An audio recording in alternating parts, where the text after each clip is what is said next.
Come once again. मैं बहुत दिनों से इनएक्टिव हो गया था, कुछ ज़रूरी काम आ गया था इसलिए, लेकिन मैं आज द बेगर क्लास 9 का बहुत ही इंटरेस्टिंग मोमेंट का चैप्टर एक्सप्लेन करने जा रहा हूँ। ये एग्ज़ाम पर्पस से भी बहुत ही इम्पोर्टेंट है।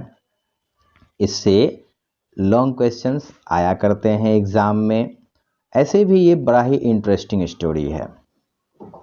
ये लेसन जो है वो एंटन चेखोव द्वारा लिखा गया है और ये स्टोरी एक बेगर के बारे में है जिसका नाम लस्कॉफ है और वही इस पूरे स्टोरी का प्रोटैगोनिस्ट है। प्रोटैगोनिस्ट कहने का मतलब मेन कैरेक्टर, यानी कि ये पूरा स्टोरी इसी के चारों तरफ मूव होता है। स्टोरी की शुरुआत होती है, एक भिखारी है जो किसी से कह रहा होता है कि थोड़ा सा दया कीजिए, थोड़ा ध्यान दीजिए मुझ पर। वह यह भी कहता है कि पिछले 3 दिनों से उसने कुछ नहीं खाया है, उसके पास 5 कॉपेक्स भी नहीं हैं।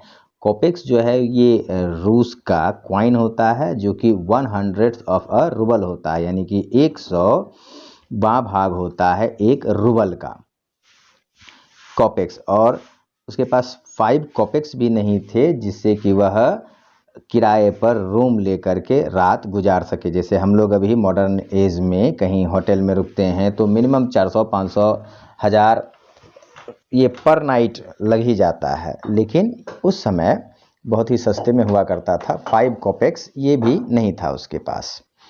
तो वो ये भी कहता है कि भगवान की कसम खाते हैं, वह कह रहा है कि मैं भगवान की कसम खाता हूँ, मैं जो भी कहता हूँ सच कहता हूँ, झूठ नहीं कहता हूँ। लेकिन लोग उस पर कैसे विश्वास करते। आप देखो ये बेगर है, बेगर जैसा लुक भी है। इसके बाद बेगर जो है वो अपना पास्ट स्टोरी नरेटेड करता है लोगों का ध्यान अपनी तरफ आकर्षित करने के लिए। वह कहता है कि वह इससे पहले एक स्कूल में टीचर था, गांव के स्कूल में 8 सालों तक उसने काम किया।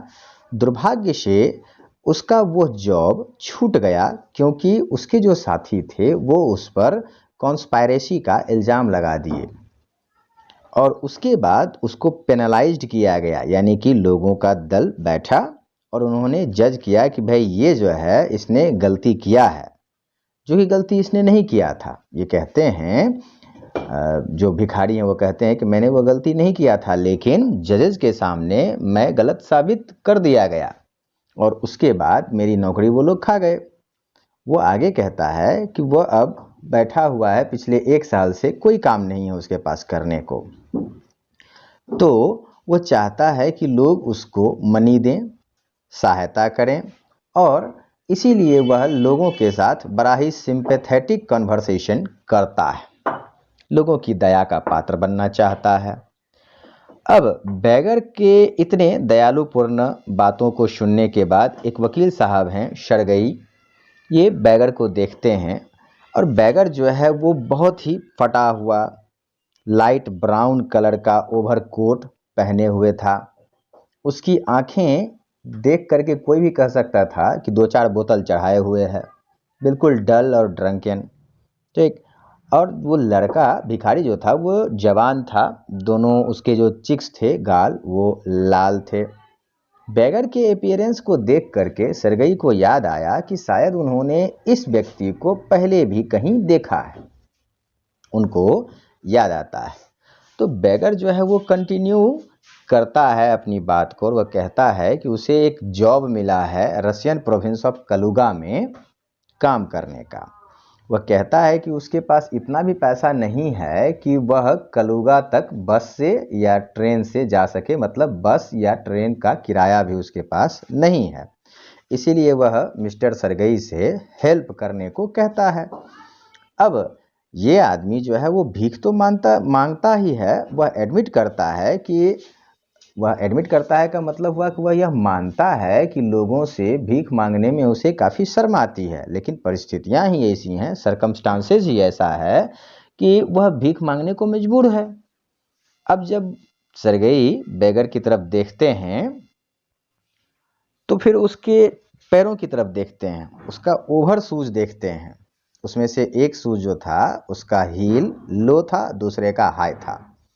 तो सूज को देख करके सडनली सरगई को याद आ जाता है। सरगई उसको तब बताते हैं कि अरे तुमको तो मैंने कुछ दिन पहले, एक दिन पहले सदोबय गली में देखा था। वो ये कहते हैं जब तो जो भैगड़ है वो सकपका गया, ठीक, क्योंकि यहाँ वकील साहब यह भी कहते हैं कि जब सदोबय गली में मिला था यह भिखारी वकील साहब को, तब तो वह कहा था वकील साहब से कि वह एक स्टूडेंट है जिसे इंस्टीट्यूशंस यानी कि स्कूल से एक्सपेल्ड कर दिया गया है, विलेज स्कूल टीचर नहीं था, ऐसा इनको याद आता है।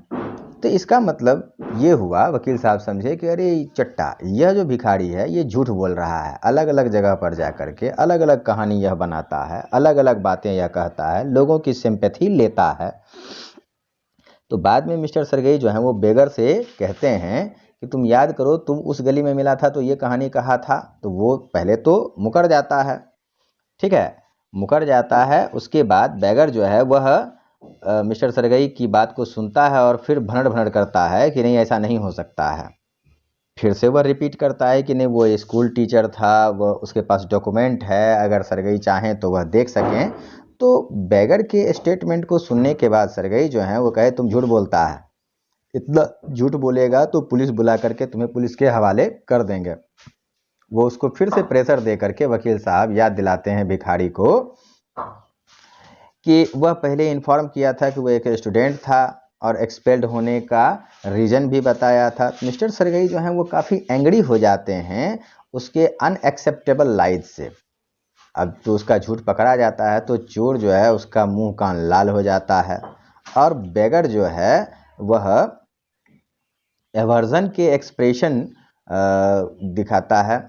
तो एवर्जन के एक्सप्रेशन के साथ टर्न अवे हो जाते हैं ये वकील साहब जो हैं वो भिखारी से, कहते हैं झूठा कहीं का, तुम लोग झूठ बोलता है तब लोगों पर कोई विश्वास नहीं करता है। अब देखिए इसके आगे, देखिए after turning back mister Sergei shouted angrily. आपने ऊपर जो देखा ये मिस्टर सरगई हैं जो कि काफ़ी ज़्यादा गुस्से में हैं। तो मिस्टर सरगई जो हैं वह काफ़ी ज़ोर से चिल्लाते हैं this is dishonesty my dear sir. He made the statement because the beggar was a fraudster who was getting money from people in the name of telling lies. वो चिल्लाए इसलिए क्योंकि जो भिखारी था वो फ्रॉड था, फ्रॉडों का भी फ्रॉड था, जो लोगों को झूठ बोल बोल करके पैसे ऐंठता था। तो फिर बाद में वह जब उसको कहे कि पुलिस से अरेस्ट करवा देंगे तब वह कहता है बहुत देर सोचने के बाद भाई उसकी चोरी तो पकड़ी गई। तो बैगर जो है वह अपना हैंड अपने हर्ट पर रखता है और कन्फेस करता है कि वह झूठ बोल रहा था, ठीक है। तब वह बताया वकील साहब को कि अभी तक वह जो भी कुछ कह रहा था वह झूठ था, सही नहीं था, वो ना ही स्टूडेंट था ना ही टीचर था। असली बात यह थी कि वह रशियन क्वायर में ग्रुप में गाया करता था और उसे वहाँ से भगा दिया गया क्योंकि यह बराबर दारू पीकर चला जाता था गाने के लिए, इसको भगा दिया गया। उसके बाद वह यह भी कहता है कि इसके अलावा और कोई काम भी नहीं था जो कि वह करना जानता हो, ठीक, क्योंकि बिना झूठ बोले उसको कोई कुछ देता नहीं था और सच बोलता था तो कोई काम नहीं देता था, कोई उसका हेल्प नहीं करता था। इसीलिए वह लोगों से झूठ बोल करके उनका सिंपैथी लेता था और उनका मनी भी लेता था। अगर वह सच बोलता तो कोई नहीं देता, ऐसा भिखारी को विश्वास हो गया था। अब देखिए सरगई जो है वो उस पर काफ़ी ज़ोर से चिल्लाते हैं और उसको कहते हैं कि भीख मांगने के बजाय, झूठ बोलने के बजाय वह कुछ काम कर सके। तो बैगर जो है वो कहता है कि भाई काम की तलाश तो उसे भी है लेकिन वह इधर उधर भटकता फिरता है, काम की तलाश में काम मिलता नहीं है। बैगर के इस बात को सुनने के बाद जो मिस्टर सरगई हैं वह उसको कहते हैं कि भाई क्या मेरे लिए लकड़ी फाड़ोगे। तो बैगर जो है वह मन में सोचता है कि अभी ठंडी के समय में बहुत सारे लकड़हारे घर में बैठे हुए हैं और यह मुझे जॉब ऑफर कर रहे हैं, अभी अगर नहीं कहूँगा तो सबसे बड़ी बेवकूफ़ी होगी। तो वो यस कह देता है, जबकि उसको कभी भी लकड़ी फाड़ने का कोई एक्सपीरियंस भी नहीं था। करेंटली वह अनएम्प्लॉयड था और उसमें वुड कटर्स भी अनएम्प्लॉयड थे। देखिए the beggar then said that he would chop wood for him. तो बैगर जो है कहा कि हाँ भाई मैं आपके लिए लकड़ी फाड़ूंगा। सरगई उसको कहे ठीक है, तो काम करने की इच्छा है तो चलो। तो वो उसको लेते हुए चले गए अपने घर और हाथ काफ़ी ज़्यादा ज़ोर से रगड़े, यानी कि चलो भाई एक क्या कहते हैं उसको हम लोग, एक रास्ते से भटके हुए आदमी को रास्ते पर ले आए। तो फिर जब घर पहुंचते हैं तो वो किचन से अपने कुक को बुलाते हैं। उसके कुक का नाम ओल्गा था। ओल्गा को कहते हैं कि भाई ये सभ्य पुरुष को लेते जाओ वुडशेड में और वहाँ छोड़ देना, ये वहाँ लकड़ी फाड़ेगा। अब बैगर का जो अपीयरेंस था वह बिजूखा जैसा है, स्केयर क्रो।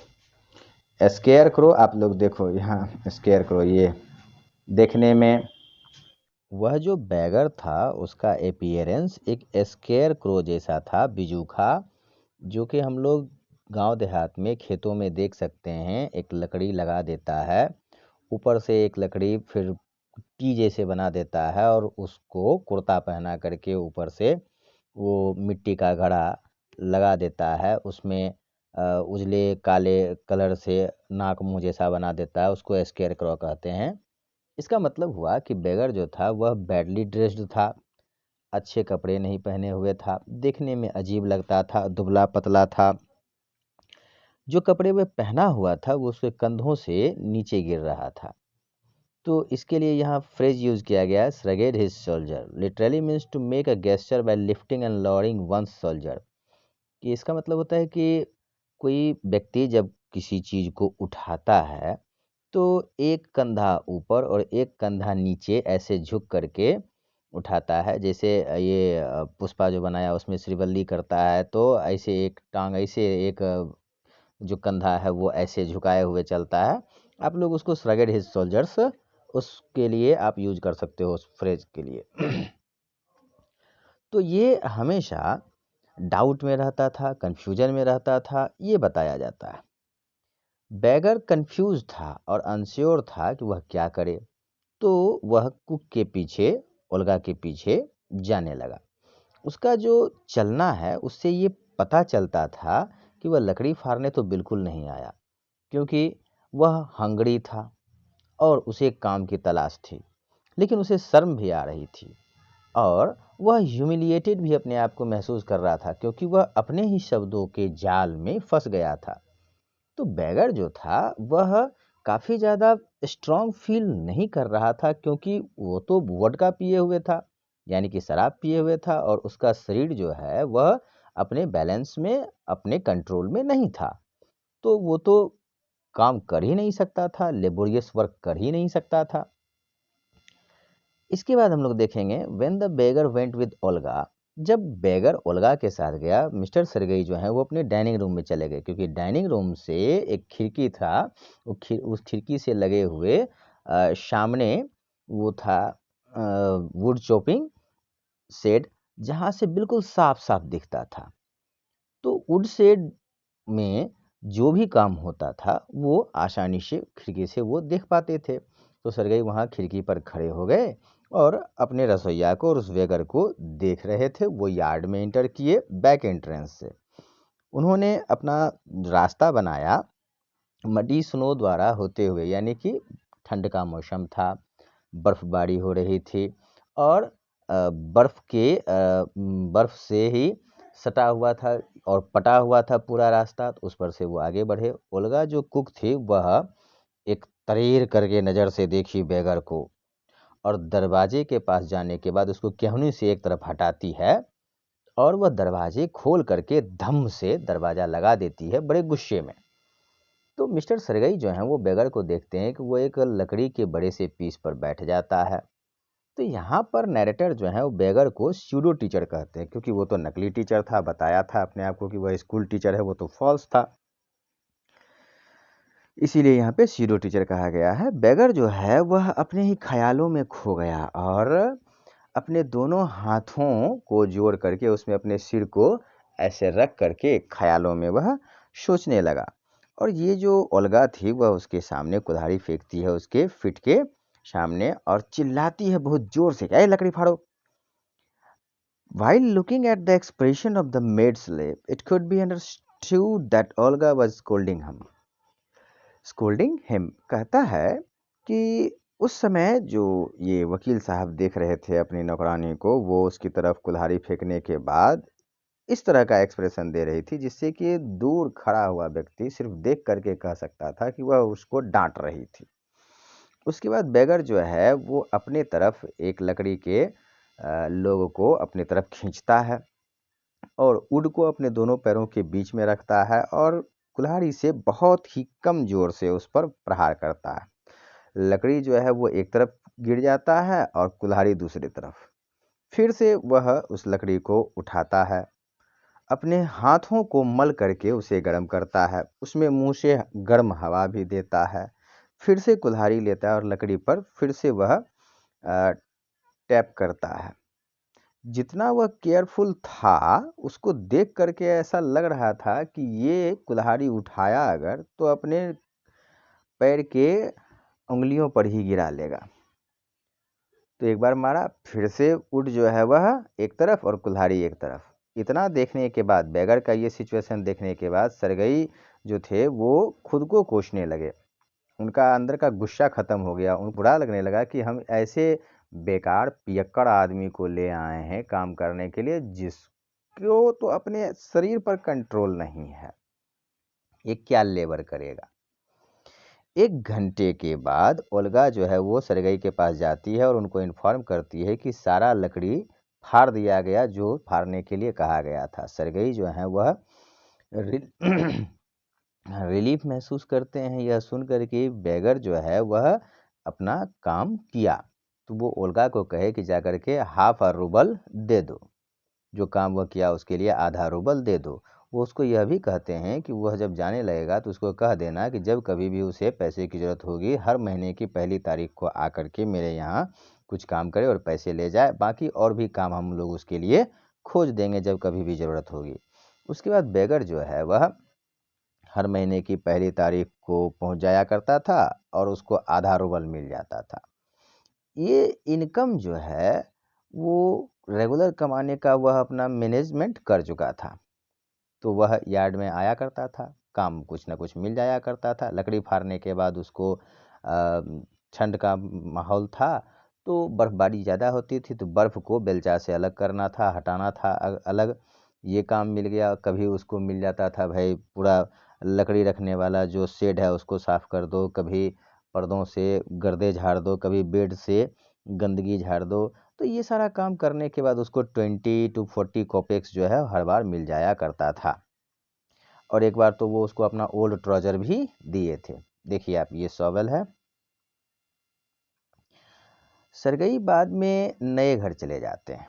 नए घर जाने से पहले वो बैगर को हायर करते हैं कि भाई आओ और सामान वगैरह ट्रांसपोर्ट में रखने में मदद करो, यानी कि गाड़ी में रखने में मदद करो।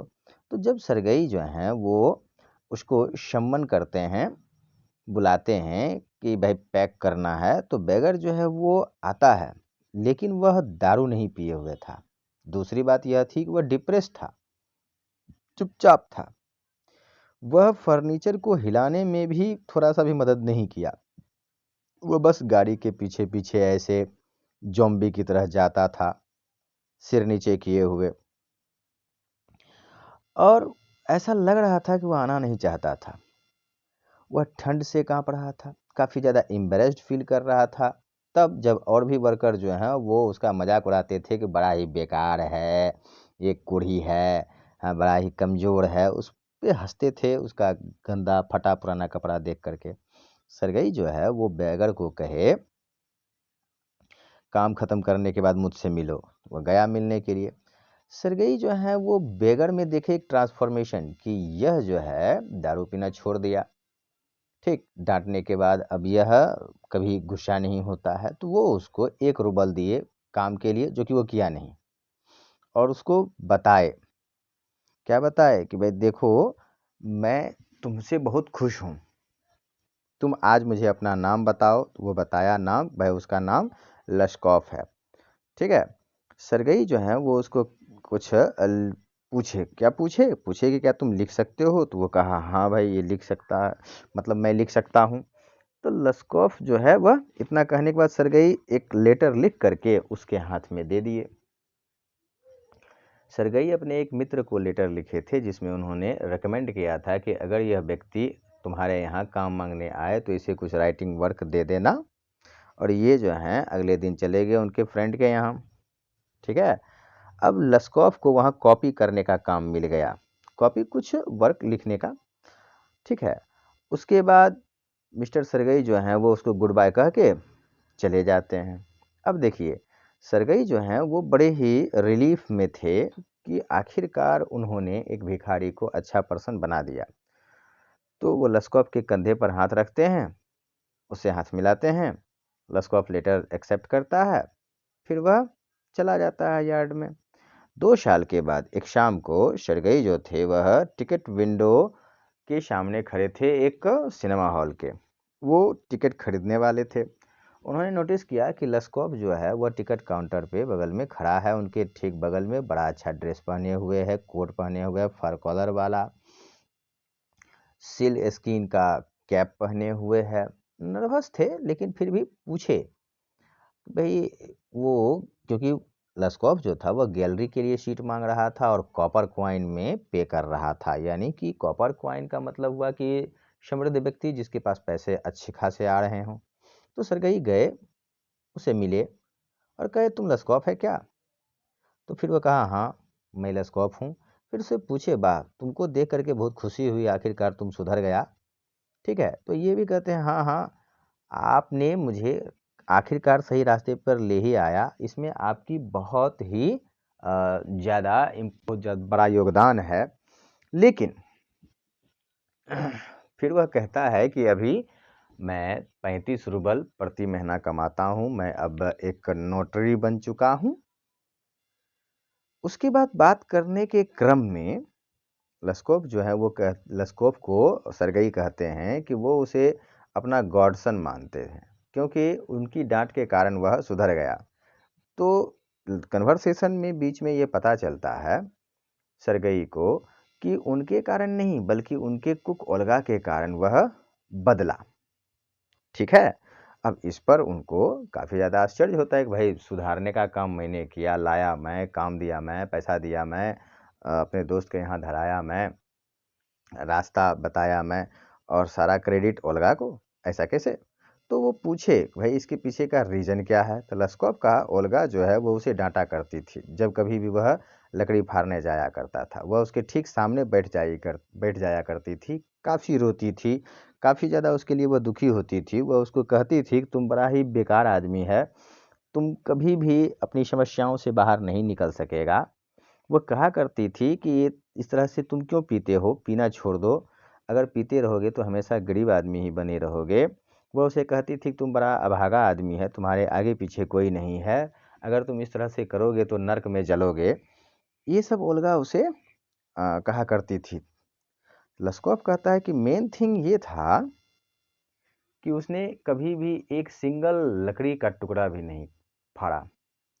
जितना भी काम मिला करता था सरगई द्वारा लस्कॉफ को, वो सारा काम ओल्गा किया करती थी। ठीक, और वह उसे डांटा भी करती थी। वो बस यही जानता है, लस्कॉफ कह रहा है कि मैं बस यही जानता हूँ कि मेरे में आज जो भी सुधार हुआ है, जो भी परिवर्तन हुआ है, वो आपकी नौकरानी ओल्गा के कारण। वह मुझे मदरली लव देती थी, मदरली केयर देती थी, लगता था दुनिया में कि वही मेरी अपनी जैसी है। तो उसके कारण मैं बदला, उसके कारण मैंने अपने बिहेवियर में चेंज लाया, मैं एक अच्छा आदमी बना। थैंक यू आपको भी, आपने भी बहुत मदद की, लेकिन मेन जो इसके लिए क्रेडिट जिसको मिलना चाहिए वो आपकी ओल्गा है। ठीक है, अब इतना स्टेटमेंट हो जाने के बाद सरगई जो है वह आश्चर्यचकित भी होते हैं, खुश भी होते हैं। कहते हैं चलो भाई किसी भी तरह से तुम सुधरा, तो भीख मांगना छोड़ करके कुछ काम करने लगा, इज्जतदार ज़िंदगी जीने लगा, इससे ज़्यादा मुझे और क्या चाहिए था। ठीक है, तो इस तरह से हम यह जाने कि ओल्गा जो है वह लस्कॉफ को सही रास्ते पर लाई। तो ओल्गा लाई या ओल्गा का वर्ड, उसका गुड डीड्स वो लाई। तो ओल्गा का वर्ड्स, उसका गुड डीड्स, उसका टेक केयर, ये लस्कॉफ के लाइफ को बदल दिया।